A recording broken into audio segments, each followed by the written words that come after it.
네, 오늘 설교의 제목은 세상을 이기는 사람들입니다. 세상을 이기는 사람들.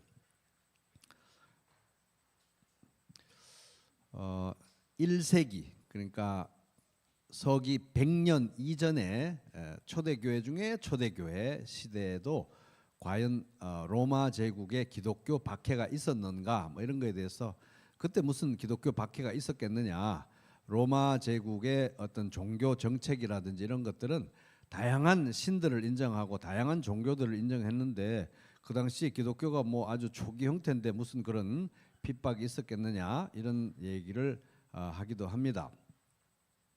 그러나 역사적인 자료와 또 성경 말씀을 우리가 이제 살펴보게 될 때 1세기에도 이미 기독교 박해가 있었다. 그리고 이제 이에 대해서 반론을 피는 분들은 본격적이고 로마 제국 전체의 차원에서 국가적인 조직적인 그런 박해는 이제 3세기에 사실 가야 시작됩니다. 국가적이고 조직적인 국가 정책적인 기독교 탄압은 산업 3세기가 돼야 되는데 그러나 이미 1세기에도 박해가 있었던 것을 알 수가 있습니다.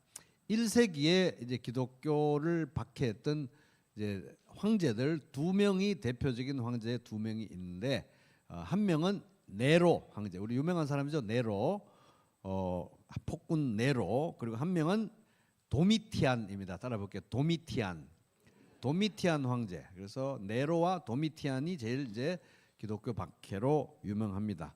네로는 서기 54년부터 68년 사이에 통치했습니다. 이 사람이 통치하던 시기에 서기 64년에 수도 로마에 큰 불이 났습니다. 그래서 3분의 2가 불에 탔다고 합니다.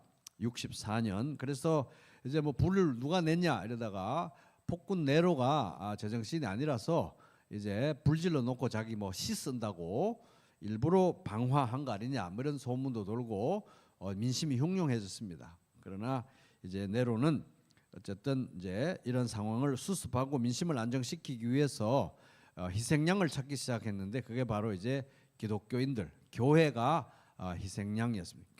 기독교인들이 불질렀다, 뭐 이제 이런 식으로 되면서 기독교인들이 이제 기독교 박해가 수도 로마에서 이제 시작이 됐습니다. 이제 그도 그럴 것이 유대인들이 안 그래도 뭐 그 로마 제국에서 참 이상한 사람들로 여겨지고 있는 그런 상황이었고 조금 더 몇 년 뒤에 보면 사실 66년에 이제 유대 전쟁이 일어나서 막 유대 땅에서 유대 로마 전쟁이 일어나고 막 반란이 일어나고 이런 종류의 사람들이었으니까 그 당시에 뭐 기독교가 뭔지 잘 모를 때니까 기독교는 유대교에서 흘러나온 뭐 사이비 뭐 분파 아닌가 이 정도니까 안 그래도 유대인들도 이상한데 좀 유대교에서 흘러나온 사이비들이니까 더 이상하게 여겨져서 로마 대화제 때 이제 그때부터 기독교 박해가 이제 수도 로마에서 이제 시작된 겁니다.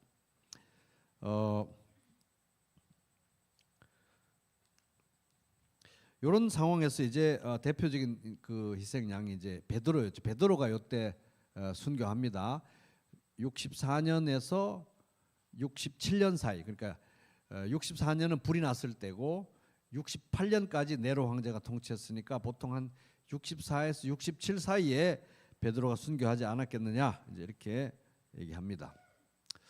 어릴 때 이제 제가 읽었던 책 중에 계림문고라고 계림 출판사 거기서 어린이 전집 뭐 그런 거 많이 나왔거든요. 그래서 그때 제가 교회도 안 다닐 때인데 그 계림 어린이 그 서적 어린이 문고에서 쭉 뽑아서 읽었던 게 제가 그때 읽었던 게 코바디스라는 책을 읽었는데 아무것도 모르는 그때였는데 굉장히 그게 너무 신기하고 상상력을 자극해가지고 지금도 그 읽었던 그 내용과 분위기들이 기억이 납니다.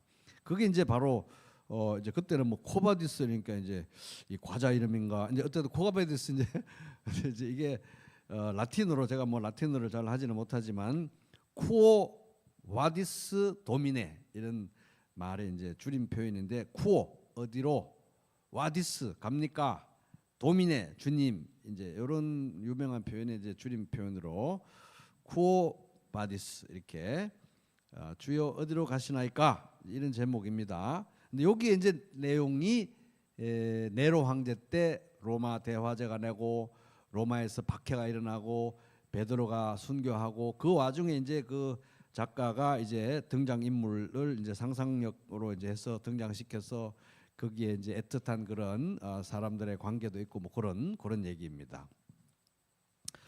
나중에 한번 쿠오바디스 한번 읽어보시기 바래요. 너무 재밌는 소설입니다. 어쨌든 간에 이제 그 네로 황제의 그 핍박 때 베드로가 순교했습니다. 근데 이제 불나고 로마 수도에 막 박해가 일어나고 지도자들은 더 타겟이 되니까 베드로 같은 사람들은 아예 목을 내놓고 다니는 거잖아요. 그런 절체절명의 아주 위기에 그런 언제 죽을지 언제 잡혀 죽을지 모르는 그런 상황에서 베드로는 로마에 있는 교회를 버리지 않고 로마에 있었어요. 도망가도 되는 로마에 있어서 어쨌든 거기서 이제 순교를 하는 건데 그때 이 핍박이 로마에만 있는 게 아니라 이제 동으로 가서 소아시아에도 번져갈 것을 이제 예측하고 이미 또 실제로 핍박이 번져가고 있었기 때문에 성도들을 깨워서 정말 다가올 핍박과 고난에 대해서 용기를 내고 견디라고 편지를 써야 되겠다. 유언과 같은 마음으로 내가 편지를 써야 되겠다고 쓴 게 이제 베드로전서, 베드로후서입니다. 그래서 이제 베드로전서, 이제 베드로후서 이 편지의 수신자들은 누구였느냐?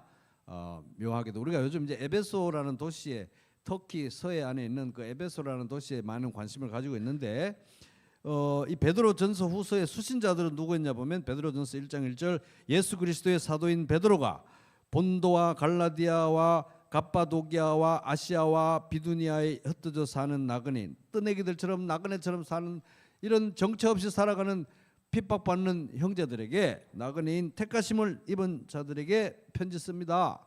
그 이제 여기 언급된 곳이 다 소아시아 지역이에요. 터키 요즘으로 하면 터키 지역이에요. 그 중에 특별히 또 아시아라고 언급된 거는 더더군다나요. 소아시아 에베소를 포함하는 그 지역에 있는 형제 자매들이 편지의 수신자들이었던 것입니다. 그래서 베드로 전서 후서를 보면 그 당시에 에베소가 어떤 상황인지 또 우리가 엿볼 수가 있는 거예요.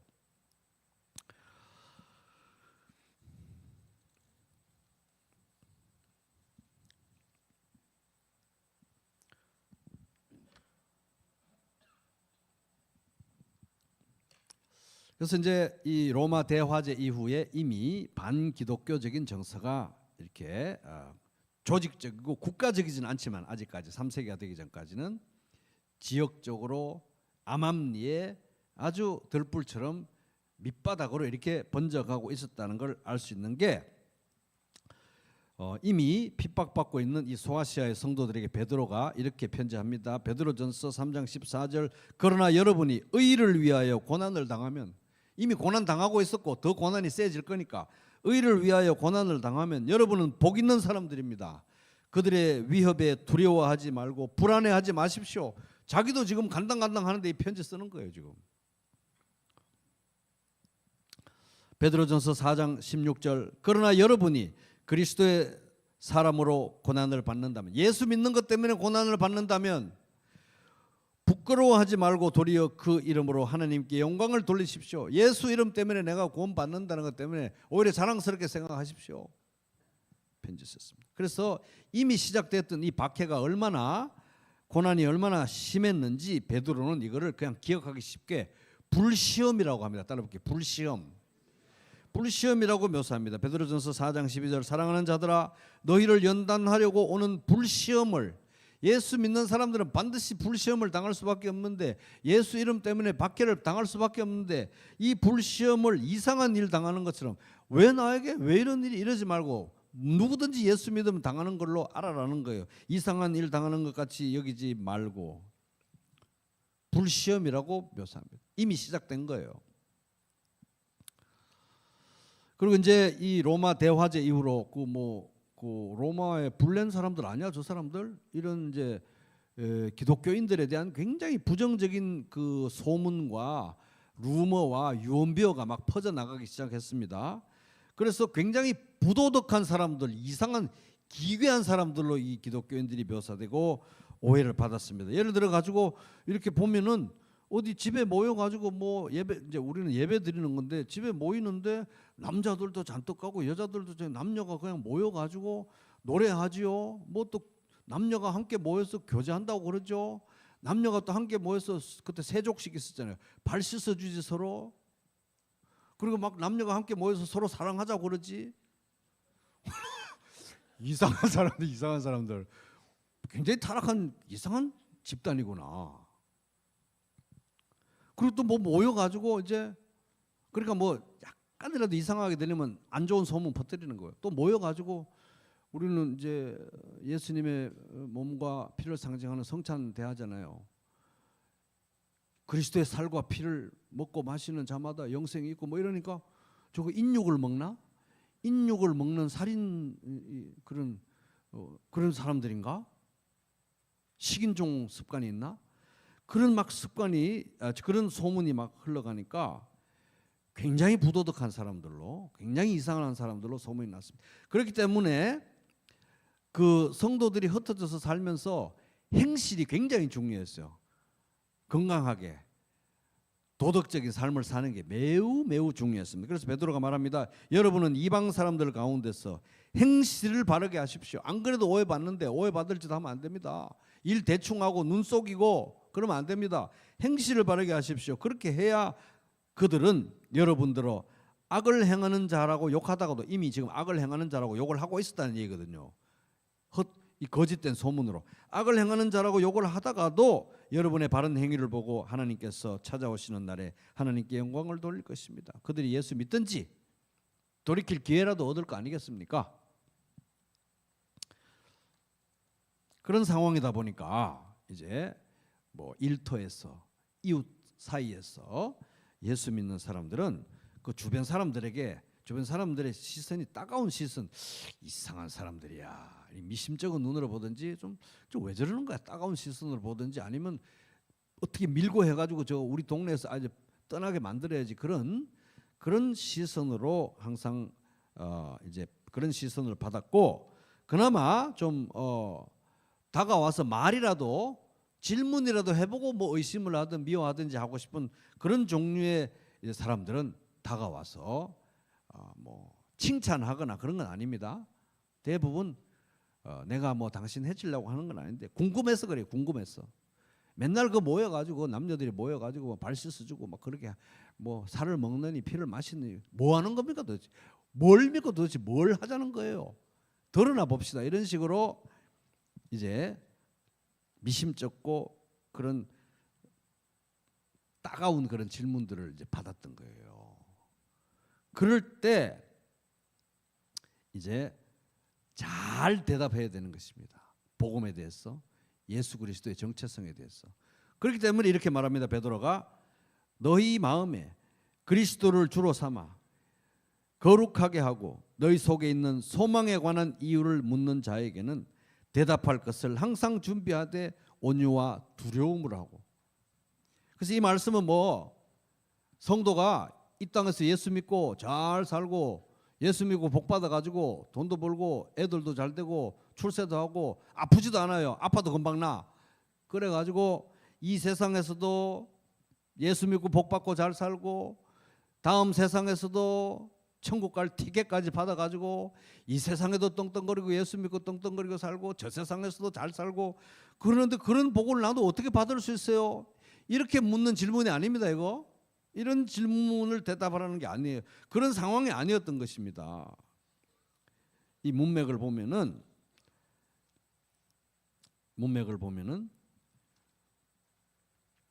예수 믿는 것 때문에 오해받고 손해보고 핍박받고 그리고 선을 행하는데도 오해를 받아가지고 고난을 당하는 그런 억울한 상황인데도 사람들이 소망을 흔들리지가 않아요. 그런데 기괴한데 이상한데 또 뭔가 궁금해. 그래서 당신 안에 있는 그 흔들리지 않는 소망은 뭐요? 도대체 말이나 한번 들어봅시다. 이런 식으로 다가올 때 잘 얘기하라는 것입니다. 잘. 왜 물어요? 왜? 이러지 말고 잘 얘기하라는 것입니다. 친절하게. 근데 여기 보면 대답할 것을 항상 준비하라고 했잖아요. 베드로전서 3장 15절에 대답할 것, 또 대답이라고 번역된 헬라어 단어가 매우 중요한 단어입니다. 따라 볼게요. 아폴로기아.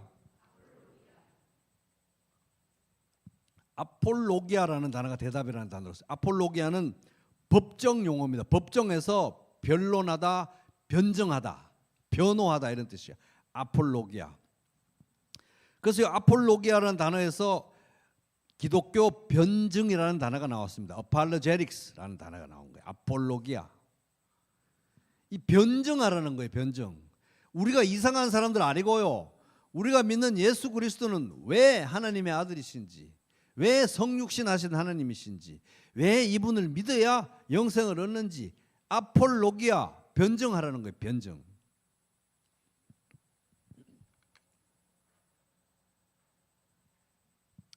근데 이게 아폴로기아가 돼 있어야 되는 게요. 이 당시에는 지금도 마찬가지입니다. 지금도 진짜 마찬가지예요. 그때는 예수 믿는다는 것이 지금도 그렇지만 양쪽 다 해서 오해를 받고 욕을 먹습니다. 왜냐하면 유대인들이 볼 때는 굉장히 신성모독적인 사람들. 유대인들이 제일 중요하게 생각하는 뭡니까? 하나님 한 분에 하나님 한 분.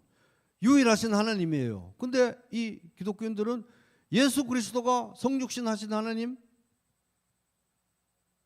하나님의 아들 이렇게 믿는단 말이에요. 그러니까 유일하신 하나님을 거부하고 하나님 이외에 다른 신을 섬기는 거야 당신들? 이런 식으로 오해를 받으니까 얘기를 해야 되는 거잖아요. 묵묵부담이면 안 되고 누가 말이라도 그렇게 걸어오가지고 다른 신 섬기는 거예요 당신 이렇게 하면 아닙니다. 예수 그리스도는 하나님의 아들이시고 하나님 아버지와 동등한 신성을 가지신 분이시지만 그렇게 우리가 믿는다고 해서 그것은 하나님의 한 분이라는 사실을 부정하는 거 아닙니다. 하나님은 원래부터 구약 성경에서부터 한 분이시지만 삼위가 계십니다. 성부, 성자, 성령 삼위일체 하나님이다라고 아폴로기아 변정하라는 거예요. 그거 예수 그리스도 믿으면 그거 우상 숭배하고 다른 신 하나 더 섬기는 거 아니에요? 글쎄요, 그거 목사님한테 물어봐야 되겠는데요. 이러면 안 된다는 거예요. 아폴로기아 준비하라는 것입니다. 이방인들이 보기에는 또 뭐라 그래요? 이방인들이 보기엔 그 유대인들은 원래 그 여호와 한 유일하신 신 하나만 섬기는 거 아닙니까? 당신들 보니까 여호와도 아버지 하나님도 하나님, 아들 하나님도 하나님, 성령 하나님도 하나님. 보니까 당신들은 제대로 정신 차리고 이제 세 명의 신을 믿는군요. 잘 생각하셨습니다. 이 로마 사람도 우리는 다 신 여러 명 믿습니다. 다다익 선지라고 세 개만 하지 말고 더 믿었어요. 더. 이렇게 하면 얘기를 해야 되는 거 아닙니까? 아폴로기아. 우리 세 명의 신을 섬기는 거 아닙니다. 아버지 하나님, 아들 하나님, 성령 하나님 삼위가 계시지만 세 분의 하나님이 아니고요. 한 분 하나님이십니다. 그게 삼위일체입니다. 아폴로기아 해야 되는 것입니다. 세 분 하나님 섬기는 거 아닙니까? 잘 모르겠는데요. 그러고 보니 그러네 진짜. 이러면 안 된다는 것입니다. 안 그래도 막 여러 가지 오해를 받는데 신이 세 명인지 신이 한 명인지 이쪽 저쪽에서 다 공격을 받으니까 도대체 뭘 믿습니까? 그러면 아폴로기아.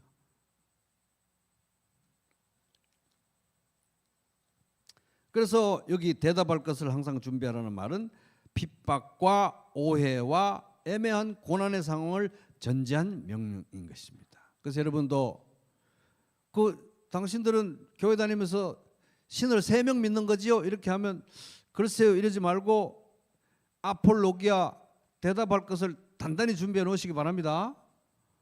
당신들은 하나님 한 명인데 또 예수도 한 명이고 신 두 명이야? 이렇게 하면 성부, 성자, 성령 삼위일체 하나님 꼭 얘기하셔야 됩니다.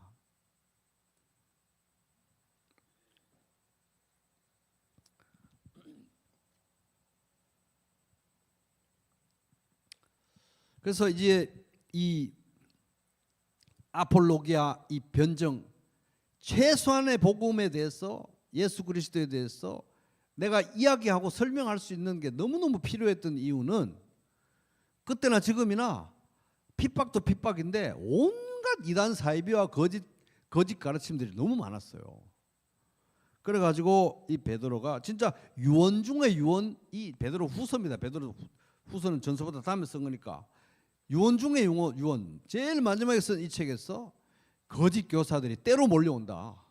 이 거짓 교사들은 이 복음의 진리만 왜곡시키는 게 아니라 굉장히 도덕적으로 타락했기 때문에 아주 교회를 밑에서부터 다 흔들어 놓는다. 주의해야 된다.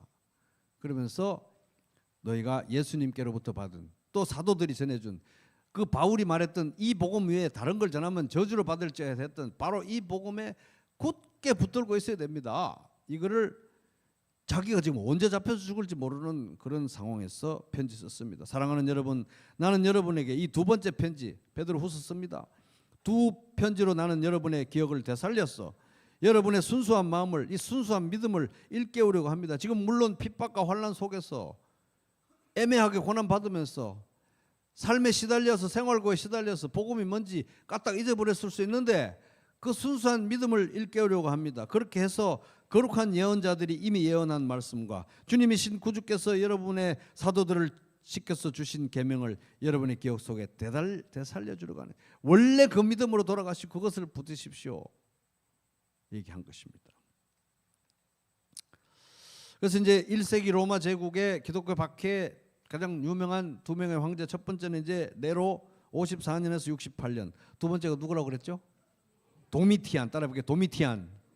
도미티안인데 81년에서 96년 81년에서 96년 사이에 통치했습니다. 도미티안 황제. 한 번 더 도미티안. 요 아주 중요한 사람이에요. 요한복음 공부할 때 굉장히 중요한 사람입니다. 81년에서 96년 도미티안입니다. 도미티안. 물론 네로하고 도미티안 사이에 두 명 정도 더 있었는데 이 사람은 네로 못지않게 악랄한 사람이에요. 네로 못지않게. 그래서 요한복음과 관련해서 더 중요한 이유는 요한복음이 기록된 시기가 90년 전후잖아요.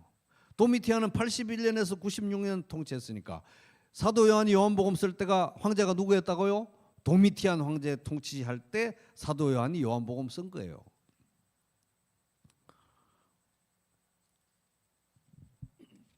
특별히 이제 사도 요한이 에베소에서 목회했는데 에베소에서 한 25년 정도 목회하다가 80이 이제 넘어갔을 때, 나이 80이 넘어갔을 때, 서기 90년 넘어갔을 때 이제 복음을 전하는 일 때문에 박해를 당해가지고 귀양살이를 갑니다. 어디로 가지요? 반모섬이라는, 반모라고 하는 섬으로 갑니다. 에베소에서 서쪽으로 100km 정도 바다로 떨어져 있는 밧모라고 하는 섬에 유배를 갑니다. 거기서 요한계시록 말씀을 쓰죠. 온갖 환난과 핍박이 있을 것이다. 그러나 성도들은, 믿음 있는 자들은 견디고 이길 것이요, 견디고 이기는 자들에게 주님이 다시 오셔서 하나님 나라를 상속하게 하실 것인데 아무리 마귀가 악랄하게 설쳐도 반드시 예수 그리스도는 승리한다. 요한계시록 쓴 거예요. 반모섬에 가서 그때 박해를 받아서 반모섬에 간 거잖아요. 어떤 황제 밑에서 박해를 받은 겁니까? 도미티안 때 반모섬으로 간 거예요. 도미티안. 그러니까 도미티안이 중요한 겁니다. 81년에서 96년.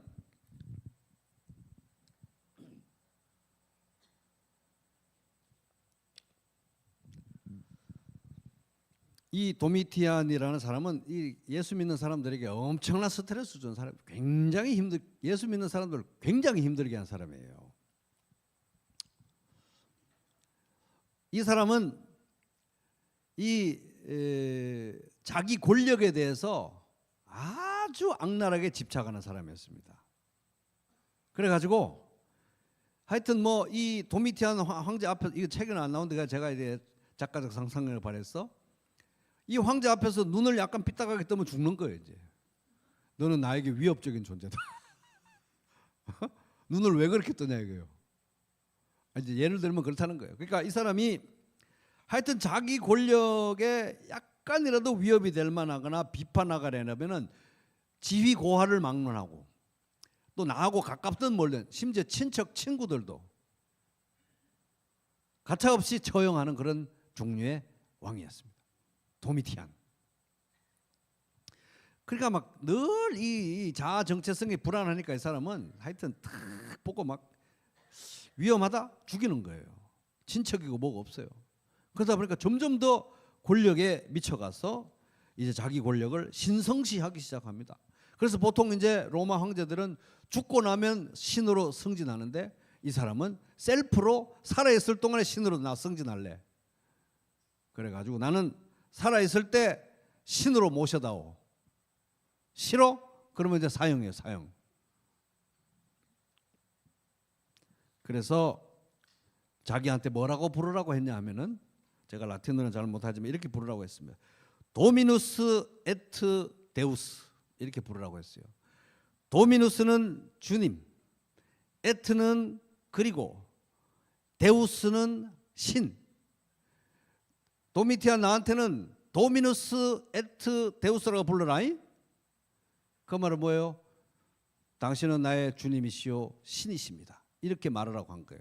신하든 뭐든 누구든지 하기 싫다? 사형이에요, 사형. 진짜로. 진짜입니다.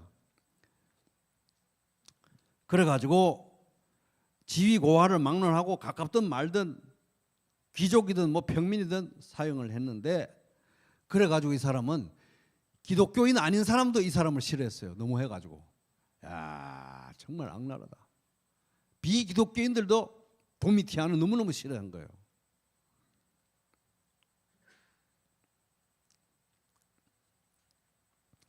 그러니까 요 도미티안이라는 황제의 통치 스타일을 생각해 보면은 요때 도미티안이 통치하던 시대에 에베소에 만약에 여러분이 살고 있었다, 에베소라는 도시에 살고 있었다, 예수 믿는 거 너무너무 힘들었습니다.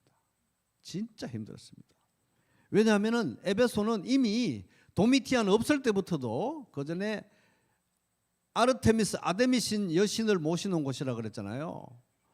아데미 여신을 모시는 걸 너무너무 자랑으로 생각하고 있었습니다. 그래가지고 이미 사도 바울 때 예수 믿는 사람 너무 많아져가지고 아데미 믿는 사람, 아데미 여신 믿는 사람 줄어들고, 미신 믿는 사람 줄어들고, 부적 사는 사람 줄어들어가지고 막 이럴 때 폭동이 일어나가지고 그때 이런 말 나왔습니다. 사도행전 19장 35절, 에베소 시민 여러분, 우리의 도시 에베소가 위대한 아데미 여신과, 아데미 여신, 위대한 아데미 여신 섬기는 게 그 신전이 에베소에 있다는 거 마치 무슨 파리의 에펠탑 있듯이 너무너무 자랑스러워하는 도시였어요. 위대한 여신 아데미와 하늘에서 내린 그 신상을, 아데미 여신의 신상이 그 신전에 있는데 그게 사람이 만든 게 하늘에서 뚝 떨어졌다고 믿는 거예요. 하늘에서 내린 이 신상을 모신 신전 수호자, 에베소가 여러 도시 중에 아데미를 모신 신전지기, 이런 명예로운 도시가 아닙니까? 근데 그도 그럴 것이 아데미 여신 섬기는 것 가운데서 다 연관돼 가지고 비즈니스 하죠, 은행하죠, 음란하죠, 쾌락 있죠. 모든 욕망이 다 충족이 돼요, 거기 있어요. 그러니까 아데미 여신 엄청 섬깁니다. 그러니까 1년에 2번 아데미 여신 이제 기리면서 축제하면 온 시민들이 다 나와가지고 축제를 하는데 안 나오는 사람들이 있어요. 기독교인들. 이미 그때부터 이 사람들은 찍힌 거예요. 로마 대화재 나고 난 후는 더 찍힌 거예요. 아니, 온 동네 사람들이 아데미 여신 섬기겠다고 다 나와서 행렬에 참 이러는데, 쟤들은, 근데 그럴 것이 무슨 지체 높은 사람들이나 이런 사람들이 그런 게 아니라 에베소 교회 다니는 성도들은 다 노예들이나 여성들 아닙니까? 근데 내가 주인인데 내 노예가 오늘 아데미 여신 축제인데 안 나와요. 그러면 주인이 가만히 있겠습니까? 바로 폭력의 학대에 이어졌을 것입니다. 내가 남편인데 내 아내가 아데미 여신 축제하는데 안 나와요. 그러면 그 당시에 얼마나 학대가 이루어졌겠습니까?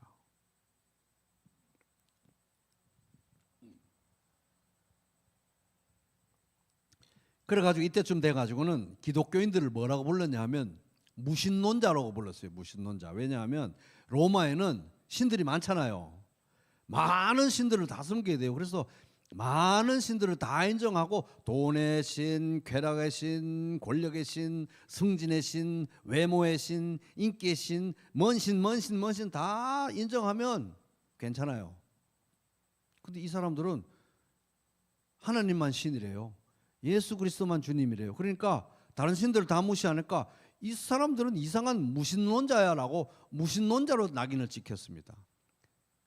경건하지 않은 무신론자로 찍혀 살았던 거예요. 그런데 도미티안이 아까 81년에서 96년이라 그랬죠. 요때쯤 돼가지고 이 소아시아에 있는 도시들은 경쟁이 붙는 거예요. 왜 경쟁이 붙냐면은 마치 올림픽 유치하듯이 저 이제 수도 로마에서 떨어져 있으니까 중앙 정부의 지지와 지원을 이런 지역의 도시들이 받아야 되니까, 그러려면은 황제에게 잘 아부를 해야 돼요. 아부하기 제일 좋은 게 뭐예요? 황제 도미티안은 셀프로 지금 신으로 승진해가지고 나를 신이라고 불러라, 도미누스 에트 데우스 이렇게 불러라고 하니까 이 도미티안의 신전을 우리 도시에 짓겠다. 아예 이 경쟁이, 소아시아 도시의 경쟁이 붙어가지고 어디가 이겼을까요? 에베소가 이긴 거예요. 에베소가 이겨가지고 이때쯤 도미티안 황제 숭배의 신전이, 안 그래도 아데미 신전이 있는 그 도시에 도미티안 숭배 신전이 만들어지는 거예요. 그게 89년 90년에 봉헌이 됩니다. 도미티안 신전. 안 그래도 아데미 신전이 있어가 우상 숭배 들끓는데 이제 황제 숭배까지 도미티안 신전 짓는데 돈이 어디서 나오겠어요? 다 에베소 유지들 세금 이래 가지고 엄청난 돈을 쏟아부어서 도미티안 신전 지었겠죠. 그래야 이제 중앙 정부로부터 지원과 지지를 받으니까 그랬습니다. 그래서 이제 더 이제 복잡해졌어요. 에베소에 여러분이 만약 살고 있었다고 생각해 보세요. 아데미 신전 있죠. 1년에 2번 아데미 축제하죠. 그거 준비해야지.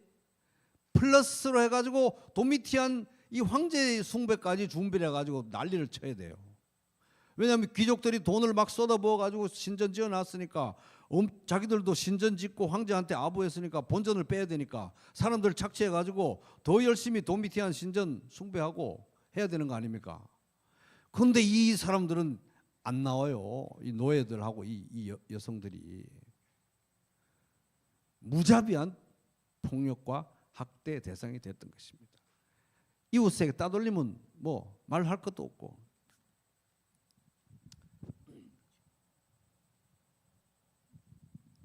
그러니까 그 당시에 뭐 노예나 여성들 재판도 없어요. 그냥 학대 당하는 것입니다. 따돌림 당하는 거예요.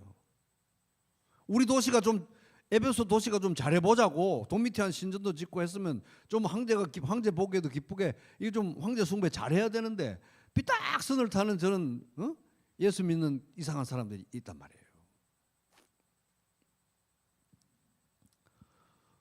돈의 신도 섬기고 쾌락의 신도 섬기고 권력의 신도 섬기고 인기의 신도 섬기고 외모의 다 다양하게 고루고루 섬기면 되는데 자기들만 신이래. 자기들만.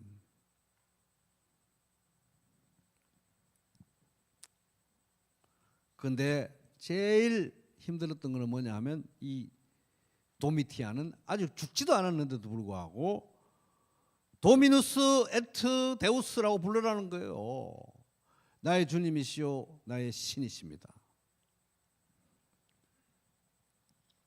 이제 아까 제가 말씀드렸죠. 한 3세기 정도, 200년이 지나가 3세기 정도 되면은 전국적으로 국가적으로 국가 정책적으로 로마 전체에 기독교만 딱 찍어서 박해를 하는데, 그때 이 기독교를 그냥 뭐 교회 다니는 것 같으면 그냥 데려다 죽이는 건 그건 아니었어요. 취조를 해가 죽입니다. 취조. 어떻게 취조를 하냐면은 불러다가 질문을 3번 해요. 3번. 예수가 신이 아니라고 말을 해라. 예수가 주님이 아니라고 말을 해라. 예수를 부인해라. 예수를 저주를 해라. 이런 식으로 3번 질문합니다.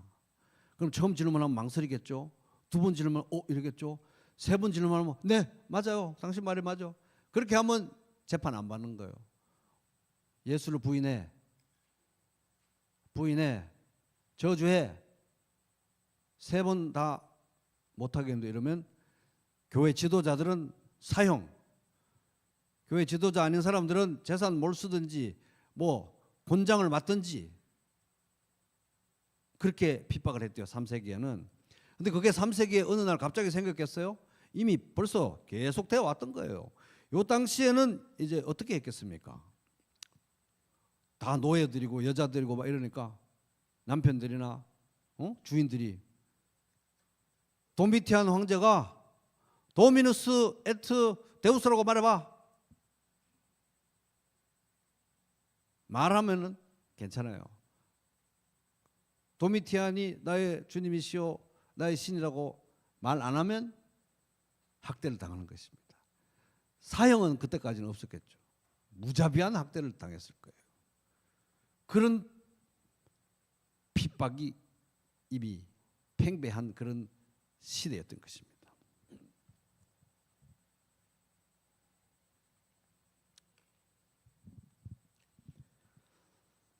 요한복음이 기록된 것은 바로 이런 상황에서 서기 90년 전후에 기록되었습니다.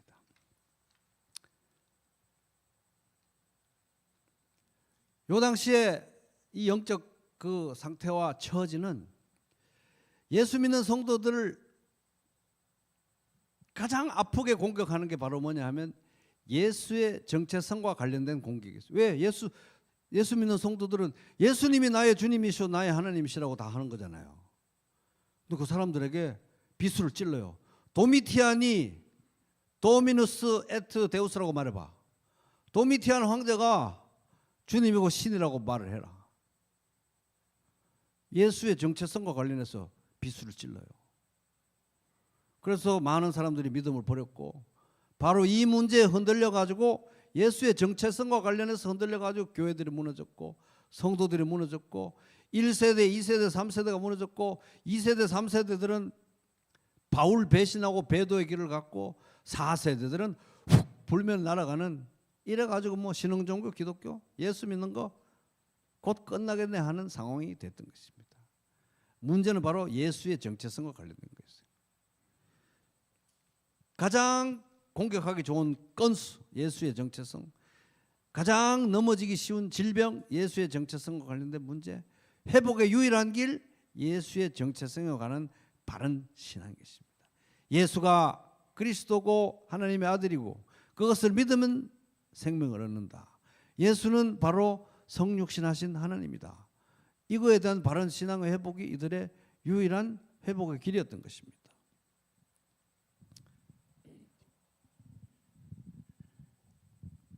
자, 여러분 같으면 여러분이 지금 목사라고 생각해 보세요. 목사라고. 여러분이 목회자라고 생각해 보십시오. 에베소로 발령 받았어요. 에베소로 갔더니 그 위대한 사도 바울 다 배신하고 사도 바울이 가르친 복음 다 배신하고 1세대, 2세대, 3세대 시들시들하고 4세대는 훅 불면 날아갈 만하고 도미티안한테, 쾌락의 신한테, 출세의 신한테, 돈의 신, 쾌락의 신, 승진의 신, 외모의 신, 인기의 신한테 도미누스 에트 데우스라고 말해봐. 이래가지고 다 휘떡휘떡 다 넘어가는 이런 상황에 여러분이 만약에 에베소에 목회하러 발령을 받았다. 그럼 거기 가서 뭐 하시겠습니까? 건물을 잘 지어야 돼. 뭐니 해도 교회는. 뭐니 해도 교회는 재밌는 프로그램을 막 돌려야 돼. 뭐니 해도 교회는 아주 인기 있는 연예인도 불러다가 막 쇼도 하고 막 해야 돼. 어떻게 해야 되겠습니까? 하나님께서 사도 요한을 통해서 주신 메시지에 대한 문제는 바로 예수의 정체성에 관한 문제다. 그것을 말씀으로 주셨고 사도 요한은 그 점을 가지고 25년간 줄기차게 목회했습니다.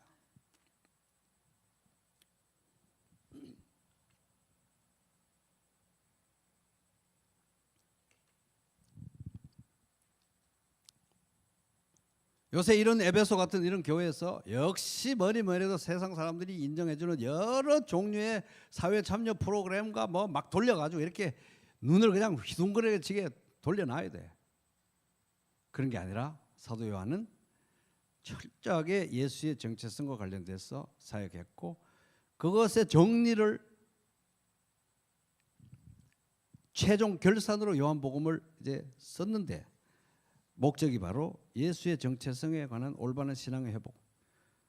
요한복음 20장 31절 이것을 기록한 목적이 뭡니까? 너희로 예수가 그리스도다. 하나님의 아들이다. 그것을 믿으면 생명을 얻는다는 것을 가르치기 위함. 그래서 예수 따라볼게요. 예수, 그리스도, 하나님의 아들, 믿음, 생명 이 5가지로 요약됩니다. 그게 바로 이제 예수의 정체성. 예수님이 성육신 하신 하나님이라는 이것에 대한 올바른 믿음의 회복이 답이다 라는 것이었습니다.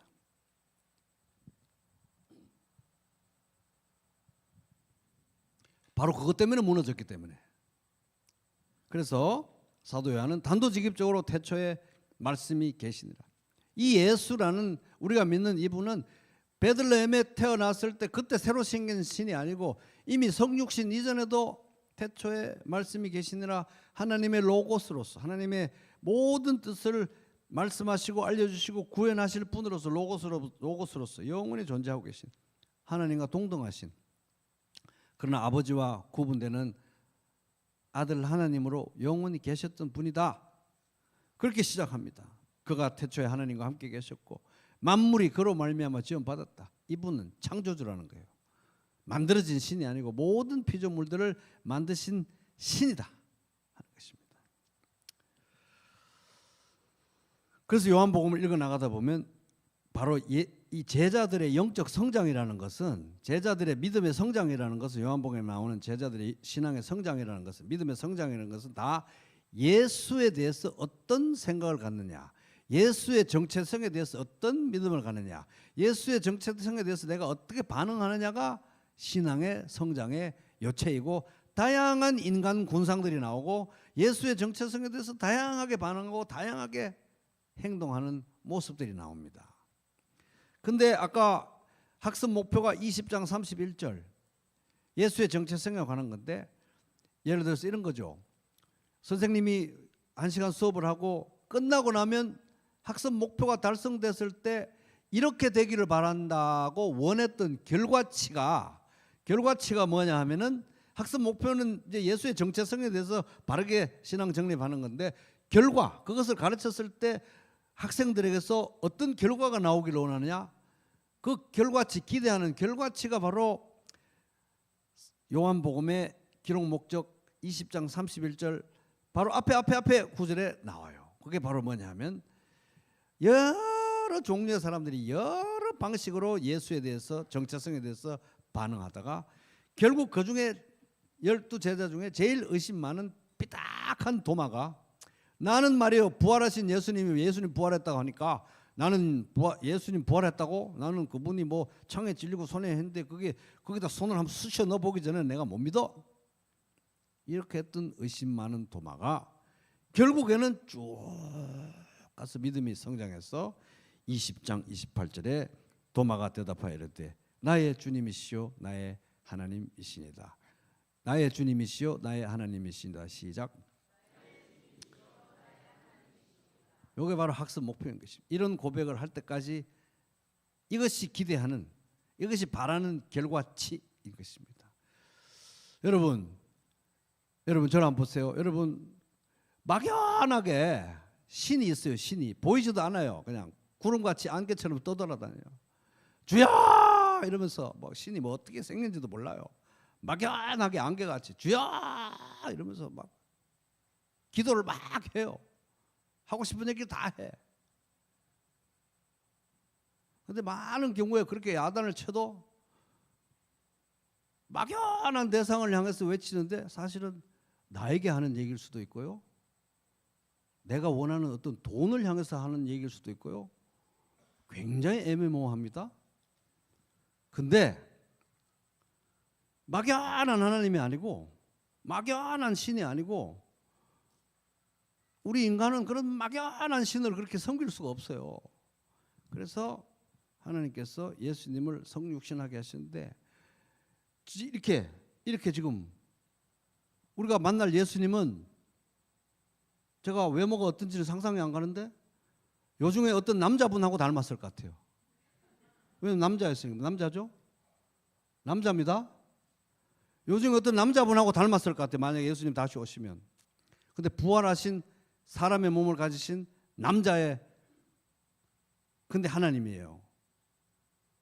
근데 그분한테 우리가 도미누스 에트 데우스, 나의 주님이시고, 나의 주님이라는 것은 하나님이라는 얘기, 여호와라는 거예요.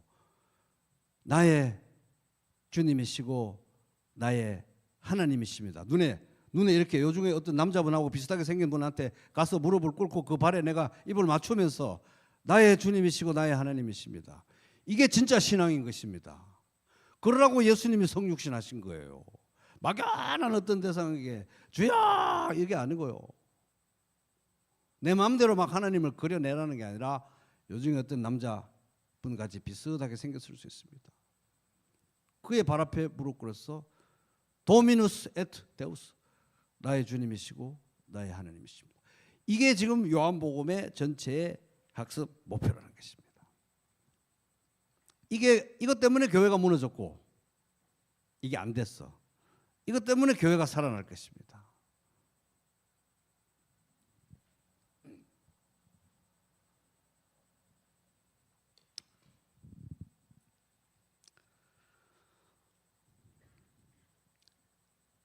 근데 아까 요한복음을 쓸 때 황제 이름이 뭐라고요? 도미티안. 81년부터 96년. 요한복음은 90년 전후 에베소 이 도시에 도미티안 신전이 건립된 게 봉헌된 게 89년 90년 사이. 근데 이 도미티안은 전부 다 로마에 있는 사람들은 나한테 도미누스 에트 데우스라고 불러라 이 말이에요. 안 그러는 걸로 발견돼서 끝까지 거부하면 사형입니다. 근데 이런 상황에서 사도 요한이 요한복음 기록하면서 자기가 기억하는 예수님에 대해서 제자들의 고백에 대해서 다 쓰면서 굳이 이렇게 살떨리는 상황에서 굳이 에베소에서 다 모두가 다 도미누스 에트 데우스라고 도미티안 황제한테 고백해야 되는 이런 상황에서 굳이 이 도마 얘기를 여기 넣어가지고 생략해도 되는데 굳이 도마 얘기를 기껏 기억해가지고 이 연세 많으신 사도 요한이 기어코 여기 20장 28절에 나의 주님이시오 나의 하나님이시니이다. 도마가 그렇게 얘기했다고 굳이 여기 기록한 거예요. 왜? 이렇게 하는 것이 우리가 살아나는 유일한 길이기 때문에. 이거 쓸 때 얼마나 살이 떨렸겠어요. 그죠?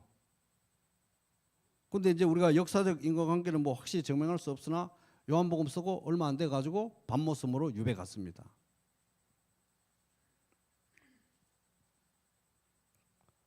도미티안 서슬이 퍼른데 도미티안이 아니고 예수님이 나의 주님이시고 나의 하나님이시라고. 도미티안 아니고 돈 아니고 권력 아니고 쾌락 아니고 인기 아니고 예수님이 나의 주님이시고 하나님이시라고 고백했던 거예요. 자, 여러분, 자 이제 마지막 질문입니다. 이제 설교 끝내면서 사도 요한이 요한복음 쓸 때, 요한복음 기록할 때 어떤 느낌으로 썼을까요? 야, 내가 보니까 견적이 안 나오는데 에베소 이 모양이지. 소아시아 사람들 다 바울 버렸지. 1, 2, 3세대 뭐 2세대, 3세대 바울 배신했지. 1세대 다 돌아가셨지. 4세대 훅 불면 날아가지. 그래도 교회는 이제 곧 끝장날 것이지만 소아시아 교회는 다 끝장날 것이지만 그래도 내 할 일은 하자. 뭐라도 써놔야 되지 않겠어? 이런 기분으로 썼겠습니까? 아니면은 우리는 반드시 이긴다. 이 모양이지만 우리는 반드시 이길 수 있다.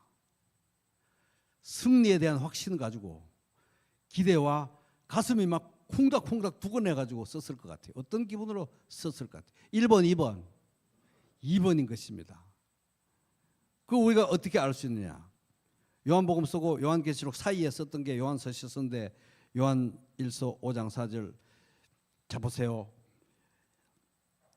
오늘 우리가 일단 그 본문으로 삼은 그 말씀 중에서 요한복음 엄청 유명한 1장 12절 13절 암송하는 분도 많죠. 1장 12, 13절 같이 읽어보겠습니다. 시작.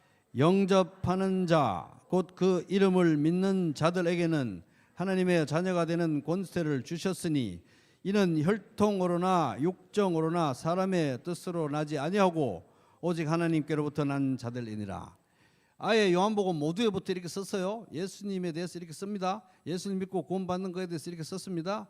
그런데 어떤 마음으로 이걸 썼느냐? 요한일서 5장 4절에 보면 보세요. 무릇 하나님께로부터 난 자마다. 아까 보세요. 혈통으로나 육정으로나 사람의 뜻으로 나지 않고 오직 하나님께로부터 난 자들이라 그랬잖아요. 요한일서에 오직 하나님께로부터 난 자마다 세상을 이기느냐. 하나님께로부터 난 자가 아니면 누가 세상을 이기겠느냐. 지금 에베소와 소아시아와 로마 제국 전역에 사도 바울과 요한이 얘기했던 그 어둠과 사망이 이렇게 짙게 드리워져 있고 이 어둠이 빛을 삼킬 것 같고 이 사망이 생명을 다 꺼버릴 것 같지만 말합니다. 무릇 하나님께로부터 난 자가 아니면 누가 세상을 이기겠느냐.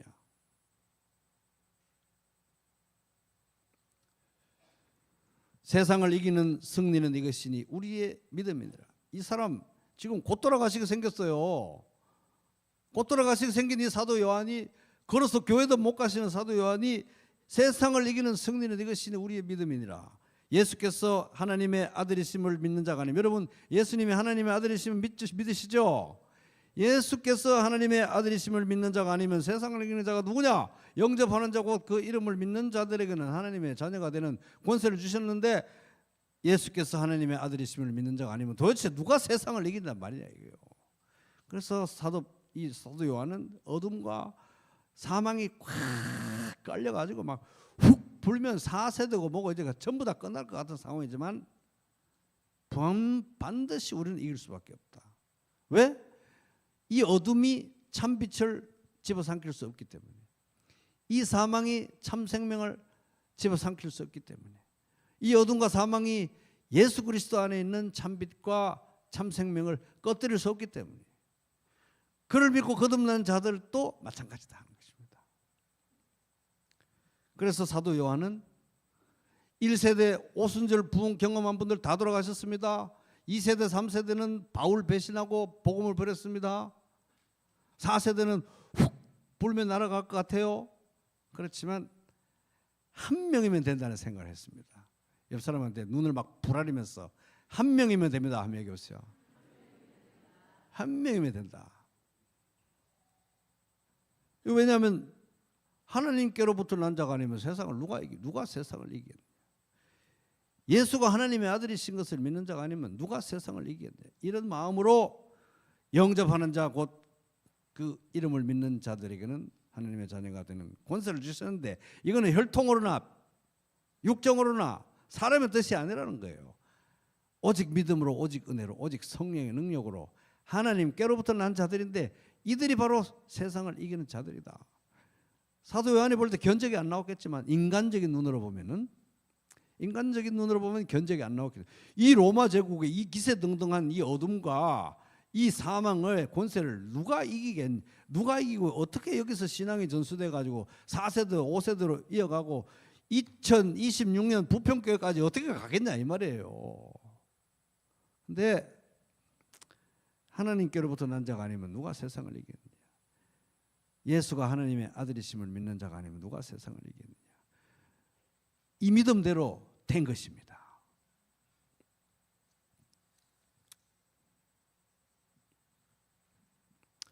그래서 여러분, 옆에 있는 분이 이 형제 자매님을 통해 가지고 믿음이 어떻게 확장되고 교회가 어떻게 되고 이 어두운 이 에베소 같은 이 대한민국 사회에서 뭐가 되겠어? 자기 하나도 건사 못해가 푹 쓰러지겠는데? 이래도 여러분, 하나님께로부터 난 자가 아니면 누가 세상을 이기겠느냐. 예수가 하나님의 아들이심을 믿는 자가 아니면 누가 세상을 이기겠느냐. 꼭 그런 믿음으로 서로를 바라보시기 바랍니다. 그런 믿음으로 사도 요한이 바라본 것처럼 그 안에 있는 참 생명, 참 빛, 그 안에 있는 예수 그리스도를 바라보고, 주여 우리 형제, 우리 자매 안에 있는 참 생명, 참 빛이신 예수 그리스도가 온전히 나타나게 하여 주시옵소서. 여러분, 그렇게 소망을 갖고 사도 요한처럼 간절히 자기 자신을 위해서, 서로를 위해서 꼭 그렇게 기도하시기 바랍니다. 그래서 도마가 얘기하듯이 부활의 몸으로 살아계신 예수님, 육신으로 살아계신 예수님을 향해서 나의 주님이시오, 나의 하나님이시니다. 도미누스 엣 데우스. 도미티안 아니고, 돈 아니고, 권력 아니고, 인기 아니고, 외모 아니고, 예수님이 도미누스 엣 데우스. 그런 고백을 하는 나와 형제 자매와 우리 부평교회 꼭 되게 해달라고 함께 기도하면서 그리스도 안에서 승리하는 성도 교회 되시기를 주님의 이름으로 축복합니다.